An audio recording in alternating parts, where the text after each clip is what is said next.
கிறிஸ்துவுக்குள் என் அன்பு தேவ பிள்ளைகளே, கர்த்தர் உங்களை ஆசீர்வதிப்பாராக. இந்த ஆத்மீக யாத்திரை நிகழ்ச்சியின் வாயிலாய் உங்களை சந்திப்பதிலே மிகுந்த மகிழ்ச்சி அடைகிறேன். எரேமியா 1:8 உன்னை காக்கும்படி நான் உன்னுடனே இருக்கிறேன் என்று கர்த்தர் சொல்லுகிறார்.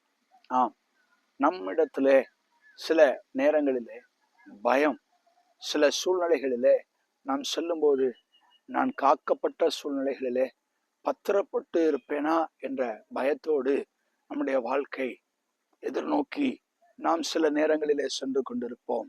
ஆம், உங்களை காக்கும்படி கர்த்தர் உங்களோடு கூட இருக்கிறேன் என்று வாக்கு கொடுக்கிறார். உங்களுடைய பிள்ளைகள் தூர இடங்களிலே இருக்கிறார்கள் என்ற சிந்தையோடு எப்படிப்பட்ட வாழ்க்கை வாழ்ந்து கொண்டிருக்கிறார்கள் என்று ஏக்கத்தோடு காணப்படுகிறீர்களா?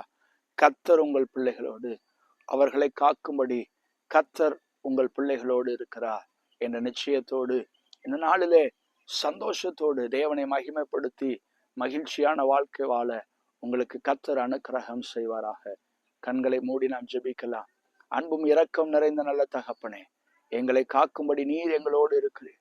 எங்களுடைய பிள்ளைகள் ஒருவேளை தூர இடங்களிலே வேலை நிமித்தமாக, படிப்பு நிமித்தமாக காணப்பட்டாலும் எங்கள் பிள்ளைகள் காக்கப்பட யோசேப்பை போன்று கர்த்தர் நீர் பிள்ளைகளோடு இருக்கிறபடியால் கோடி நன்றி அப்பா. இயேசுவின் நாமத்தில் ஜெபிக்கிறோம் நல்ல பிதாவே, ஆமென். God bless you. கர்த்தர் உங்களை ஆசீர்வதிப்பாராக. ஆமென்.